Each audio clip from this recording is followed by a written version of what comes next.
Shalom, selamat pagi pemirsa SBO TV. Pagi hari ini apa kabar Anda? Saya berharap dan yakin Anda di dalam keadaan yang sangat baik, dan pagi hari ini kembali kita punya kesempatan untuk menikmati bersama program Bincang Santai Solusi Rohani. Entah sudah keberapa kali perjumpaan kita, tetapi saya berharap di setiap kebersamaan berkat Tuhan selalu kita dapatkan. Dan pagi hari ini di penghujung tahun ini, karena kita sudah di bulan Desember, saya akan mengangkat satu topik perbincangan yang akan membuat kita makin siap untuk mengakhiri tahun ini dan menyongsong tahun yang baru. Bagaimana mengakhiri tahun dengan keberhasilan, itu dia topik yang akan saya perbincangkan dengan Bapak Pendeta James Ong, Gembala GBI Imamat Rajani Surabaya. Shalom, selamat pagi. Shalom, Balden. Apa kabar Pak Pendeta? Ya, luar biasa selalu. Desember lagi ya? Sudah, tak terasa ya? Senang lah kalau masuk Desembernya. Senang banget. Pertama Surabaya hujan, lalu kemudian dingin kan pasti, lalu kemudian mulai perayaan Natal, di mana-mana kita menghadirinya, damai di hati. Bicara damai harus setiap hari damai, bukan cuma Desember dong. Iya, Desember double porsi deh. Oh, iya. Haleluya. Banyak dapat kiriman kue gitu ya. Oh, enggak boleh, gratifikasi itu enggak boleh. Iya, Pak Pendeta, tahun 2017 segera akan kita lewati. Bagaimana Anda melewati tahun ini? Ada hal-hal yang spesial terjadi atau bagaimana? Secara pribadi saya alami dalam tahun ini ada dalam beberapa bulan gejolak-gejolak yang terjadi. Ya, gejolak ini maksudnya ada hal-hal yang mengejutkan terjadi, ya, membuat shock jiwa kita bergejolak dan sebagainya. Tapi saya tetap memandang bahwa semuanya itu baik bagi hari-hari selanjutnya dong. Ya. Karena yang Tuhan buat untuk kita ini tidak ada yang tidak baik. Selalu baik. Selalu baik. Dan hampir saja kita tuntasin tahun ini dan bisa terbukti ya bahwa Tuhan itu baik dalam hidup Anda. Ya, begitulah. Ya, dan untuk rencana perayaan Natal GBI Imamat Rajani kan dari tahun ke tahun itu luar biasa ya perayaannya. Enggak dong. Ya, pokoknya kita ajar jemaat untuk merayakan Natal itu bukan secara hura-hura. Pestanya. Selama ini kita tidak pernah mendidik mereka untuk merayakan Natal itu dengan hura-hura. Cuman ya ada perayaan, ada kemeriahan gitu loh. Kemeriahan di hari Natal, kebersamaan yang ya itu yang terutama kan. Esensi Natal itu kan kebersamaan, sukacita, ya. Itu esensi Natal kan. Jadi kalau mewah apa itu bukan esensi Natal. Tanggal berapa Pak Imamat Rajani merayakan Natal tahun ini? 24 dan 25. Oh, 24 25 berarti hari Minggu dan hari Senin ya? Iya, karena memang hari itu berdampingan ya. Jadi, maksudnya Minggu dan Senin gitu maksudnya. Iya. Biasanya 24 itu kan belum tentu Minggu. Betul. Jadi tapi ini 24 ini pas Minggu ya kita merayakan 2 hari itu. Biasanya kan Bapak memakai gedung tertentu. Apakah untuk tahun ini kita pakai di gereja sendiri? Di gereja. Oke, dan semua orang boleh datang ya? Boleh, welcome. Saya boleh datang? Wah, saya taruh di kursi VVIP nanti. Oke, saya dapat apa kalau saya datang? Dapat angpau. Oke, iya, baik. Iya, ada satu topik yang sangat menarik ya untuk kita perbincangkan. Bagaimana mengakhiri tahun dengan keberhasilan. Tertarik mengangkat topik perbincangan ini apa ya latar belakangnya ini, Pak? Karena begini, Walden, 1 tahun itu terdiri dari 12 bulan. Iya. Ya. Dari bulan ke bulan sampai menginjak bulan yang terakhir, bulan 12. Sebetulnya setiap orang ingin ada peningkatan ya. Iya. Progresnya naik ya. Gitu. Jadi artinya tidak ada seorang yang menginginkan mengakhiri tahun ini dengan kegagalan. Tidak ada seorang ingin mengakhiri dengan suasana lesu dan putus sebagainya. Putus asa. Tapi semua ingin dengan keberhasilan. Ya, tidak ada juga yang ingin mengakhiri dengan mengakhiri diri, mengakhiri kehidupan ya. Nah, tapi keberhasilan itu kan kadang-kadang tidak tercapai ya, begitu ya? Tidak tercapai.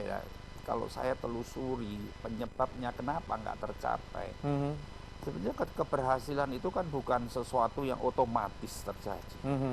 Keberhasilan itu kan proses. Bukan sesuatu yang alami yang kemudian tanpa perjuangan Enggak, bisa kita raih begitu kan? enggak. Keberhasilan itu suatu proses. Ya. Yesus datang memberikan keberhasilan, Memberi hidup dalam memberi hidup kelimpahan. dalam kelimpahan untuk kita. Tapi kembali lagi sekarang dia tidak bisa single fighter. Dia bekerja sama dengan kita. Ada bagian kita yang harus kita lakukan. Ya. Dan kalau bicara tentang keberhasilan nih Pak Pendeta, kita menyoroti keberhasilan dalam bidang apa ini? Kalau saya selalu dimulai dari hal-hal yang rohani, Oke. Walden. Ya, jadi artinya gini. Kalau hal rohani berhasil dulu, ada sesuatu pencapaian dalam kerohanian kita, maka yang lain itu pasti akan mengikut. Gitu. Semua akan berdampak. Tapi awalnya harus rohani dulu ini Pak ya? Ya, makanya ini dulu. Banyak orang nggak ngerti. Dia mengejar bukan yang rohani. Dia mengejar keberhasilan secara Materi, jasmani. secara jasmani, lahiriah. Karena mereka pikir itu yang terpenting. Ya toh. Tapi kalau kita mengerti, itu yang kedua. Oke. Yang pertama, yang terpenting, bagaimana kerohanian kita mengalami peningkatan, mengalami keberhasilan. Bagaimana hidup kita mengalami perubahan. Perubahan belum perubahan nasib dulu. Ya. Perubahan dalam karakter kita, perubahan Dari dalam ya, dari dalam diri kita. diri kita dulu gitu loh. Nah, itu yang terjadi yang pertama dan itu membawa dampak kepada yang lain. Kalau itu yang kalau hal itu yang terjadi, maka keberhasilan yang lain itu akan mengikut dan menetap. Bukan cuman sekejap dan akhirnya Habis. lagi gitu. Oke. Jadi fokusnya harus ke bagian rohani dulu ini ya. Setelah bagian rohani itu kita mengalami istilahnya terobosan, pencapaian berhasil di situ, yang jasmani mengikuti. Apakah ini ada kaitan dengan cari dulu kerajaan Allah Ya, dan itu. kebenarannya semuanya ditambahkan? Ya, itu dia. Jadi artinya gini, kerajaan Allah itu kalau saya bisa bahas kerajaan Allah. Kerajaan Allah itu bukan surga. Ya. Kerajaan Allah itu bukan bicara soal tempat. Kerajaan Allah itu bicara soal gaya hidup. Oke, baik. Kita tahan dulu. Nanti di segmen berikutnya kita bahas lebih lanjut tentang bagaimana kerajaan Allah itu menjadi nyata dalam kehidupan kita. Dan pemirsa jangan kemana-mana, kami kembali sesaat lagi.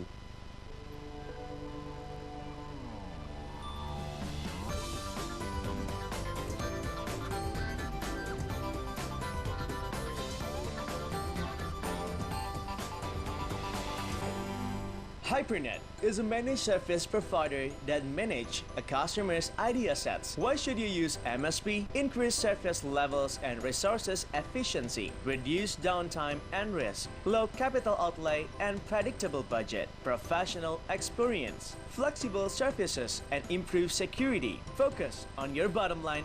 Let us do the rest. For more information, please visit our website at www.hypernet.co.id. Shalom, apa kabar? Sudah hari Minggu saatnya Mugur Musik Gereja SBO TV. Atas dunia yang menghancurkan kutub dan membebaskan jiwa. Rian, mana suaranya? Raja atas dunia yang menghancurkan kutub dan membebaskan jiwa.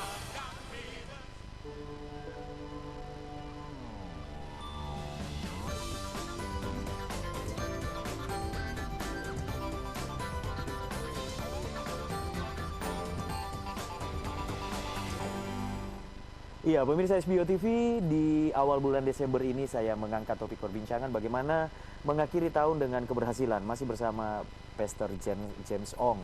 Dan Pak James, tadi kita menyoroti bahwa keberhasilan yang dimaksud itu dalam segala hal, tapi dimulai dari hal yang rohani. Ya. Erat kaitannya dengan carilah dahulu kerajaan Allah dan kebenarannya semuanya ditambahkan. Ada penjelasan lanjutan untuk ayat ini, Pak. Tadi saya kan bilang kerajaan Allah itu bukan bicara soal tempat, ya, bukan bicara soal surga, Wilayah. atau tempat kalau kita mati nanti, bukan. Tapi kerajaan Allah itu bicara soal kita di bumi hari ini. Oke. Ya, kerajaan Allah itu ternyata bicara soal gaya hidup, Pak. Ya. Gaya hidup kerajaan. Gaya hidup kerajaan. Kerajaan tuh ada raja, ada rakyat. Mhm. Kita percaya bahwa Allah sebagai raja kita, Dia memerintah dalam dia hidup kita. memerintah, dan kita ini adalah orang yang diperintah. Masalahnya, Ya. berapa lama kita berapa jam sehari kita diperintah dan kita taat kepada raja kita. Mhm. Nah, ini bicara soal gaya hidup. Ya. Ya. Jadi artinya gini, banyak orang Kristen hanya dua jam seminggu. Dalam 1 minggu 2 jam dalam 1 minggu taat dengan perintah Allah. datang Raja beribadah kita. maksudnya ya. Dalam gereja kan. Kalau orang di gereja kan semuanya baik. Berdiri, duduk gitu ya. Orang apa namanya, nggak ini nggak itulah, semua kelihatannya saleh, kelihatannya suci, Ya, ya toh. Tapi keluar dari gereja di hari-hari lain, di jam-jam yang lain, 6 hari yang lain. apakah kita tetap punya gaya hidup tunduk kepada raja kita? Ini sesuatu pertanyaan. Mhm, mhm. Dan yang tadi saya bilang, ini loh yang kita mau berhasil dulu. Ya. Berhasil dengan mengatasi ego kita supaya kita bisa nurut sama raja kita. Ini penting. Ya. Ini yang mendatangkan dampak yang positif ke bidang-bidang yang lain. Bagaimana mengakhiri tahun dengan keberhasilan? Perhatikan kehidupan rohani kita berarti Pak. Iya. Dari situ. Ya, tadi saya bilang ini proses. Iya. Dalam 1 tahun, dalam 12 bulan, nggak bisa begini, Walden. Kita sudah masuk tanggal 3 Desember hari ini. Mhm. Lalu sebentar lagi 31 Desember tutup tahun. Ya. Jadi dalam beberapa minggu ini kita kejar keberhasilan. Ya mungkin susah ya. Karena keberhasilan itu proses, Sebuah perjalanan sebuah ya. perjalanan panjang. Jadi kalau kita mau mematikan dagingan kita mau taat sama raja kita, ini nggak bisa 1 malam 2 malam. Mhm. Ini proses panjang. Oke. Nah Iya. kalau itu tercapai, Mhm. saya yakin dan saya jamin, karena firman Tuhan juga menjamin, maka keberhasilan itu ke hal yang lain. Oke. Ke semua bidang, ke keluarga, ke bisnis, ke pergaulan, ke apapun. Ya. Oke, berarti pondasinya dulu nih. Pondasinya dulu kita harus perhatikan. Dan bagaimana kalau misalnya ada di antara pemirsa yang bertanya, bagaimana saya memulainya, Pak? Bagaimana, apa yang harus saya lakukan sehingga kemudian tahun ini berakhir dengan keberhasilan dan tahun depan dilanjutkan dalam keberhasilan? Saya rasa nggak ada yang terlambat. Walaupun kita sudah menginjak bulan terakhir, tanggal 3 Desember. Ya. Ya, saya rasa nggak ada yang terlambat. Kalau pemirsa hari ini sedang mendengar program ini, Iya. dan dia inginkan keberhasilan itu, jangan tunda-tunda sampai tahun depan lagi. Mhm. Mulailah hari ini Iya. jadi orang yang tunduk kepada raja kita, Mhm. ya. Dan itu apakah dimulai dari diri sendiri, berlanjut kepada keluarga kalau kita sudah Dimulai dari berkeluarga? diri sendiri, dimulai dari saya. Mhm. Kalau saya punya istri, saya nggak bisa tuntut istri saya dulu. Berarti saya dulu ya? Saya nggak bisa tuntut anak saya dulu. Saya tuntut diri saya sendiri dulu. Oke. Saya berubah, istri saya berubah, anak saya berubah, Oke. keluarga saya berubah. Keluarga berubah, yang lain akan berubah. Mhm. Akhirnya Wow. nasib kita juga berubah. Oke, luar Nah, biasa. banyak orang punya paradigma yang salah. Mhm, mhm. Paradigma yang salah maksudnya gini. Dia bilang, aku mau berhasil dulu secara finansial. Setelah itu baru Nah, dia rohani. apa ini namanya, kejar kekayaan. Pagi jadi malam, malam jadi pagi, kepala jadi kaki, kaki jadi kepala, supaya dapat kekayaan. Iya. Dapatlah kekayaan. Ya, dapatlah. Iya. Dapatlah pokoknya. Artinya waktu dia dapat kekayaan, ternyata dia belum siap. Dia belum Menerima siap. itu. Akhirnya dia mengelola uangnya, mengelola harta kekayaan ini salah dengan hawa nafsunya. Hawa nafsunya belum dikuasai karena dia belum taat sama raja Tuhan, kita, ya. belum taat sama Kristus. Ya kan? Jadi artinya ketika dia mengelola keuangan Secara tidak benar, tidak benar, habis itu lagi. habis, dan keluarga juga akhirnya Hancur lagi. hancur lagi. Nah, ini yang salah. Saya sangat tertarik dengan statement dimulai dari saya. Berarti kalau suami yang mendengarkan kita atau sadar lebih dulu Ya. suami, atau kalau istri. Kita tidak bisa menuntut orang, karena ada orang yang berdoa begini, Tuhan ubahkan suami saya, Tuhan ubahkan istri Itu saya. orang nggak ngerti. Nah itu, pernah kan yang Sering. melihat begini? Tapi kalau saya bilang, Mhm. kalau saya alami dalam diri saya sendiri, setiap hari saya bilang, Tuhan ubahkan saya. Mhm. Ubahkan saya Tuhan. Saya percaya kalau saya berubah, semuanya akan berubah. Oke. Jadi semua dimulai dari diri kita sendiri. Setelah kemudian kita menyadari dan kita melangkah, berarti ada tindakan-tindakan selanjutnya Pak James ya? Iya. Lalu kemudian kita mulai pola hidup kita ya. Pokoknya ingat aja lah, kalau kita mau berubah, mau berhasil, dimulai dari diri kita, mulai tunduk satu demi satu kepada perintah raja kita. Berarti melakukan firman, begitu ya? Iya, belajar melakukan, belajar tunduk. Mhm. Tunduk kan enggak mudah. Betul. Sekarang bisa 1 jam lagi mungkin kita gagal. Karena kita kan manusia yang punya ego ya Pak ya. Nah, itu makanya. Yang tidak biasa diperintah gitu. Begitu firman menyentuh kita kan keputusannya tidak mudah untuk kita oke langsung begitu. Ya, jadi itulah Walden. Jadi harus ada kemauan dari kita sendiri. Kalau kita belum menyadari itu ya nggak bisa. Oke. Ya, pokoknya intinya gini. Kita mau 24 jam dalam sehari. Nah, itu. Kita tunduk. Dari 20 enggak mungkin langsung 24 jam. Dari menit ke menit, dari jam ke jam. Pelan-pelan. Makanya saya tadi bilang proses. Nah, itu kita mulai. Akhirnya sampai jamnya makin bertambah. Bertambah. Nah, oke. Itu kan berarti sebuah progres ya Pak ya. Bagaimana kita mengendalikan diri kita, mengendalikan mulut kita, perkataan kita, emosi kita, dan itu sebuah progres. Kalau Bapak mengatakan tadi itu bertahap, di segmen berikut saya akan tanya gimana tahapannya. Karena kadang-kadang ada orang yang berjuang, tapi gagal. Ada orang yang pengen tahu dia kalau dia jahat gitu ya omongannya misalnya begitu, tapi selalu saja tidak punya Nggak punya kendali. nyeplos saja dan orang lain terluka dan sebagainya. Di segmen berikut, boleh? Oke. Siap. Pemirsa jangan kemana-mana, makin menarik perbincangan kita. Mengakhiri tahun dalam keberhasilan, itu topik hari ini, dilanjutkan di segmen berikut. Kami kembali sesaat lagi.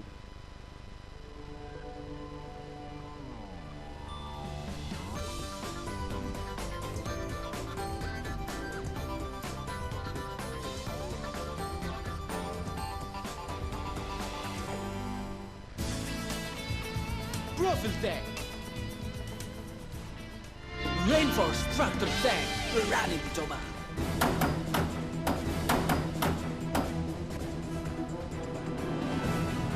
Rainforce Tractor Tank berani dicoba. Rainforce Tractor Tank berani dicoba. Kekuatan telah teruji. Profil Tank, 1 kali beli untuk selamanya. Bosan buang dengan tayangan di TV, berita selebriti dan politik basmi, juga ragam anarki, dilanjutin di TV. Memang aku butuh informasi untuk tahu sekedar. Saksikan kami Adi Nugroho eksperimen di The Band SBO TV.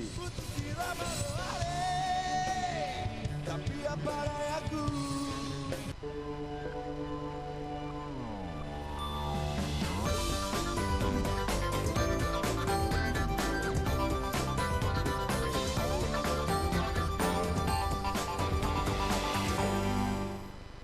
Iya, pemirsa SBO TV, saya Walden masih bersama dengan Anda, dan di awal bulan ini kita mendengarkan atau mengikuti perbincangan dengan topik bagaimana mengakhiri tahun dengan keberhasilan. Saya masih bersama dengan Bapak Gembala Sidang dari GBI Muhammad Rajani Surabaya, Bapak Pendeta James Ong. Tidak mudah untuk berubah secara rohani, dan banyak orang yang sudah mencoba berusaha karena khotbah menyentuh hati mereka dan mereka bilang saya gagal Pak. Bagaimana ini bisa terjadi Pak?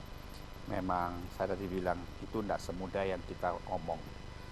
Tapi harus, maksudnya gini, pertama kita menyadari yang berubah harus saya dulu. Dari diri kita dulu? Dari diri kita dulu.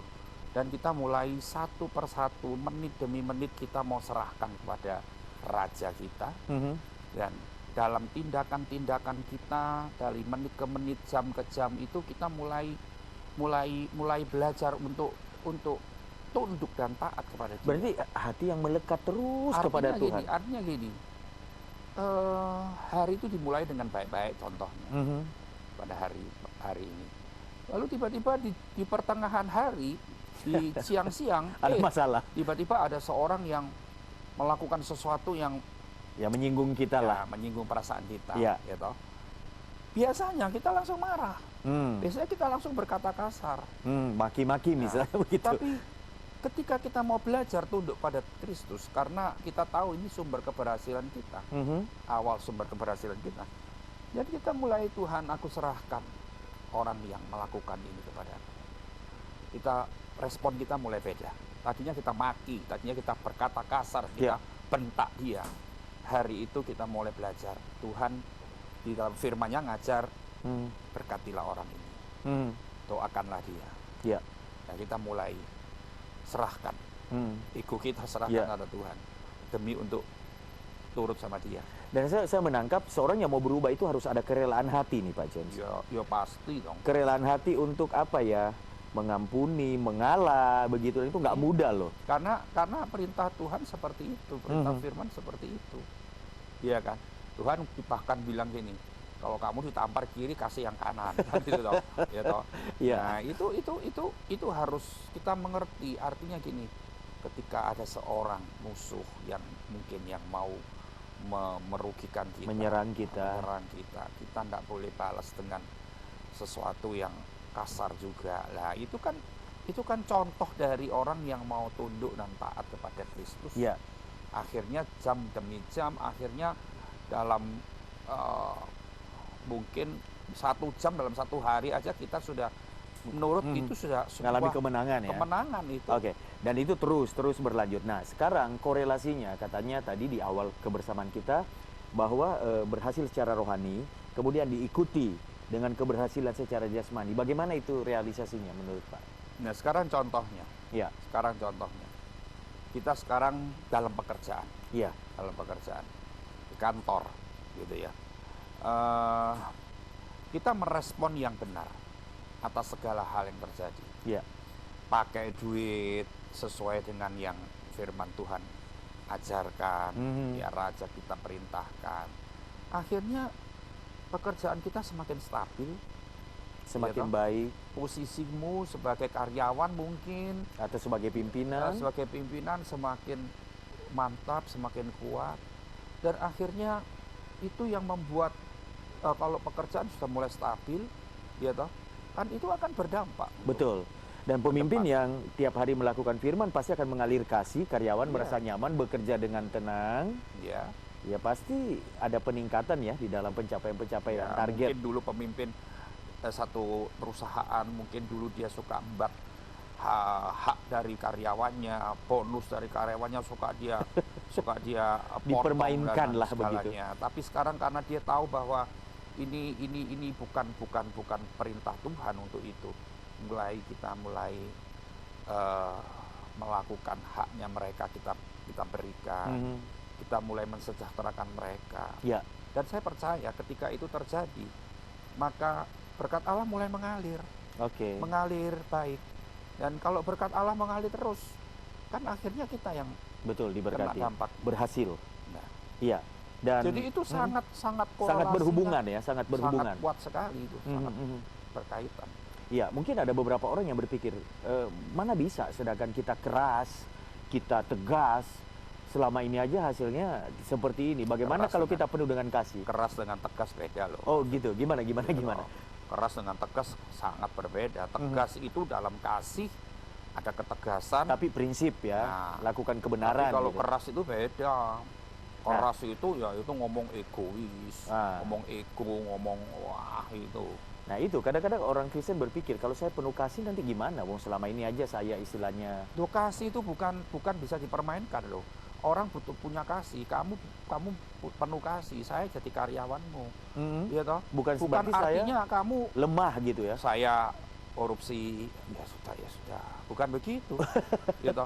Dipermainkan gitu. Saya tidak disiplin, datang seenaknya, ya sudah, tidak apa-apa. Bukan itu kasih loh. Kasih itu mendidik. Kasih itu mendisiplin. Berarti dalam kasih ada ketegasan. Kasih itu tegas. Orang tua kalau mengasihi anaknya loh. Kamu punya anak, mukul kadang-kadang. Kamu punya anak 3 cewek, aku punya anak 3 cowok. 3 cowok, 3 cewek. Oke, siap. Jadi kita mendidik anak kita dengan kasih, tapi ada disiplin, tegas. Gitu. Kalau kita mendidik anak kita dengan pastilah orang tua dengan kasih. Masa mungkin dia salah kita biarin? Tidak kan? Tetap kita bicara itu salah.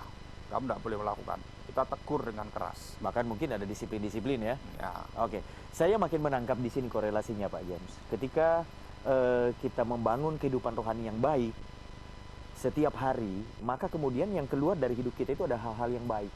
Dan itu jadi berkat, entah dalam ketegasan, dalam paket yang seperti apa, tapi kemudian dampaknya nanti akan membuat apa yang kita kerjakan itu responnya baik dari misalnya kita melibatkan kalian dan keberhasilan pada ujungnya. Seperti itu saya tangkap. iya, betul, betul. Iya, oke, baik. Dan kemudian keberhasilan yang lain tentu Artinya gini, Walden. Kalau keberhasilan itu dimulai dari hal yang rohani, dari hal yang rohani. dari hidup yang berubah dulu dari itu keberhasilan sejati. Nah, ini yang saya mau katakan tadi. Sejati maksudnya gini loh, berdampak ke seluruh aspek, ke seluruh bidang, dan itu jangka waktu yang panjang terus, permanen, Ya, bukan cuma sementara. ya, Tapi kalau kita kejar yang cuma jasmani saja. jasmani saja, itu tidak ada Terbatas. jaminan. Iya, Tidak ada jaminan berapa permanen atau enggak. Ya. Bahkan banyak yang cuma sekejap aja. oke. Maksud saya begini, ketika orang itu mulai memperhatikan, mendandani kehidupan rohaninya, maka dia akan menjadi orang yang apa ya? Hidupnya tuh jadi berkat gitu loh, Pak. Iya dong, pasti. Dan di gereja pun pasti dia aktif. Iya, enggak malas orang seperti itu. Ada rasa Gairah untuk melayani Tuhan ya. Lalu gampang diarahkan oleh gembala sidang dan ini menyenangkan. Oke, baik. Ada satu segmen yang tersisa, pemirsa jangan kemana-mana. Saya akan lanjutkan perbincangan ini sesaat lagi.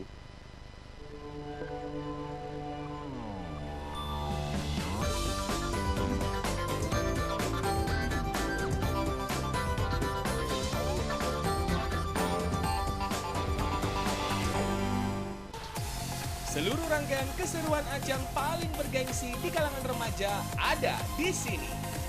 Saksikan malam final Red A Zedizen Model 2K17 yang dimeriahkan oleh Julian Jacob, Jazz,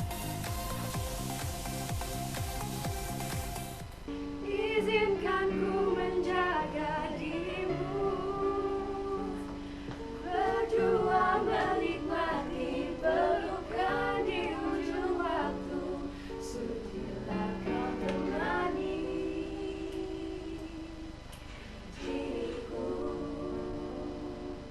Jangan lupa saksikan keseruan Red A Zedizen Girls 2K17 hanya di SBO TV.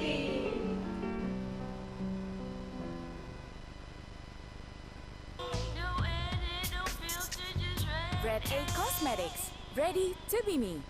Eliana Salon, Lost Hair Treatment and Bridal Manufacture, terletak di Jalan Raya Kenjeran nomor 495, Surabaya. Eliana Salon, sebuah pusat perawatan rambut yang sudah berpengalaman selama 50 tahun. Apabila Anda mengalami rontok, botak, ketombe, serta uban, maka solusi yang tepat untuk Anda adalah Eliana Salon. Eliana Salon, keberhasilannya sudah tidak diragukan lagi.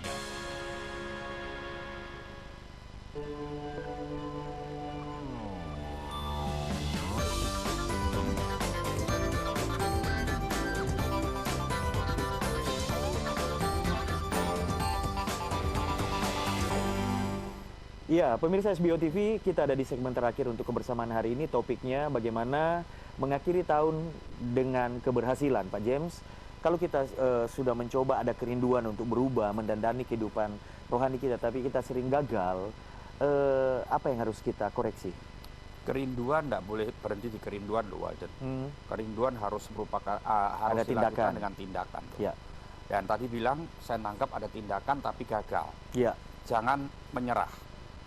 Harus bangkit lagi, mencoba lagi. ya. Terus mencoba, dan tentunya jangan lupa melibatkan Tuhan dalam hal itu. Karena Kamu tidak bisa pakai kekuatan kemampuan ya, sendiri. kalau saya ingin berusaha sendiri itu tidak bisa. mungkin berhasil. Karena Ya? tadi kamu bilang gagal, berarti kemampuanmu tidak seberapa. Oke, berarti melibatkan Tuhan itu dalam segala hal kita berkata, Tuhan bantu aku menghadapi ini, Iya. tolong aku menghadapi ini, begitu ya? Kalau saya tiap hari, saya bukan bilang Tuhan tolong aku, Tuhan bantu aku, Tuhan tolonglah, bukan gitu lagi. Tapi saya sekarang berdoanya lebih berdoanya lebih keren lah, maksud saya gitu. Caranya tuh gini. Tuhan, aku nggak bilang tolong Tuhan. Kekinian ya. Nah, kekinian begini. Tuhan terima kasih. Hari ini aku akan berhasil mengatasi Pergumulan. egoku. Aku hari ini akan menjadi orang yang bersama Tuhan. Aku akan melakukan banyak hal-hal yang. Berarti kita deklarasikan kemenangan sebenarnya. Itu ya? lebih canggih. Daripada minta ya. Lebih canggih. Ya itu berarti itu doa kids zaman now ya. Bukan zaman old ya. Oke, jadi maksudnya kita declare kemenangan iman kita Iya. bersama Tuhan. Kalau saya sakit, saya tidak bilang ini, Tuhan sembuhkan. Tolong Tuhan sembuhkan, Aku bukan. percaya ada kesembuhan yang Tuhan sudah sediakan. Oke. Terima kasih Tuhan, hari ini aku alami kesembuhan. Loh, kayak gitu. Ya, mungkin kita aku bisa nggak punya kembangkan. uang. Aku nggak punya uang, padahal hari ini aku punya banyak kebutuhan. Tuhan, semua kebutuhanku akan tercukupi. Terima kasih untuk semua berkat-Mu yang aku terima hari ini. Oke, luar itu. biasa. Jadi kita bisa berdoa mendeklarasikan sesuatu sesuai dengan apa yang sedang kita butuhkan begitu. Ya. Misalnya, saya bersyukur hari ini saya bisa menjadi orang yang dapat mengendalikan diri Ya. saya, Ya. dapat Dan mengendalikan. aku hari ini berhasil 2 jam untuk tunduk pada Tuhan. Kemarin cuma 1 jam dan hari ini aku 2 jam. Oke. Aku nggak boleh aku harus ideal. Nggak mungkin aku hari ini 24 jam, nggak mungkin. Walden. Dari 1 Step jam by step. tiba-tiba 24 jam, nggak mungkin. Iya. Kita mesti Berproses. realistis aja lah gitu loh. Oke, sebelum kita closing mungkin ada semacam kesimpulan. Ya, kesimpulannya pemirsa, saudara-saudaraku, hari ini kita sudah tanggal 3 Desember. Dan penilaian Anda semua bahwa tahun ini akan ditutup dengan sebuah kegagalan. Dengan sebuah kenyataan yang menyedihkan. Tetapi jangan pernah berhenti berharap, jangan berhenti bertindak. Walaupun tanggal 3 Desember, saya katakan mulailah hari ini. Nggak perlu mulai 1 Januari 2018. Mulailah hari ini, hidup di dalam kerajaan Allah. Mulailah hidup dengan gaya hidup, dengan pola hidup yang tunduk kepada Raja kita. Mulai hari ini, Tuhan akan menolong kita dari jam ke jam, Tuhan akan membuat kita semakin bertambah, yang kita serahkan kepada Raja kita, dan akhirnya dari hal itu kita akan lihat, tidak menutup kemungkinan juga, tidak mustahil juga mungkin tanggal 31 Desember, ternyata tiba-tiba ada sesuatu yang besar terjadi. Amin. Yang Tuhan buat untuk kita. Ya, itu iman saya, itu iman kita semua. Jangan pernah menyerah. Don't give up, ya.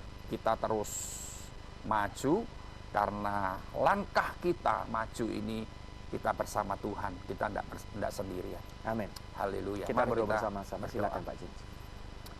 Terima kasih Bapa di surga karena Tuhan sudah menolong kami, kita semua dari Januari 2017 sampai kami menginjak Desember 2017. Tuhan, walaupun mungkin keberhasilan itu masih jauh dari kami semuanya, tapi kami tahu Tuhan, kami mau mulai keberhasilan dengan berhasil secara rohani dulu. Berhasil taat dan tunduk perintah Raja di atas segala raja yang kami jalani. Dan kami tahu itulah keberhasilan yang sejati. Karena keberhasilan hal itu akan mendatangkan keberhasilan yang lain dan akan membawa dampak untuk waktu yang permanen Tuhan. Terima kasih untuk perbincangan pagi ini. Dan terima kasih untuk segala sesuatu yang sudah kami dapat atau segala sesuatu yang belum kami dapat di tahun ini. Tapi kami percaya kami tidak pernah menyerah. Kami terus maju, berjuang, bergumul dengan Tuhan. Dan akhirnya kami mendapatkan apa yang Kau rencanakan dalam hidup kami. Terima kasih, dan kami tahu Engkau selalu merancangkan keberhasilan untuk kami. Engkau tidak pernah merancangkan kecelakaan untuk kami. Tapi Engkau merancangkan hari depan yang penuh harapan untuk setiap kami Tuhan. Terima kasih, kuatkan hati pemirsa, kuatkan iman kami semuanya. Dan kami memasuki bulan Desember dan menutup tahun ini, menyongsong tahun yang akan datang dengan penuh sukacita, dengan penuh pengharapan di dalam Tuhan. Karena pengharapan di dalam Tuhan tidak pernah mengecewakan. Terima kasih Bapa, dalam nama Yesus. Amin. Amin. Pak James, terima kasih. Sukses untuk Anda. Tuhan memberkati. Untuk kamu juga. Amin. Iya, pemirsa, demikian kebersamaan kita ketika kita mulai memperhatikan kehidupan rohani kita, mendandaninya, memperbaikinya, maka ada korelasi langsung dengan hal-hal jasmani yang kemudian Tuhan akan berkati kita di sana. Saya Walden pamit, dan Anda yang sedang mempersiapkan Natal, selamat mempersiapkan Natal, selamat bersuka cita. Kita jumpa di minggu ketiga lagi. Tuhan Yesus memberkati.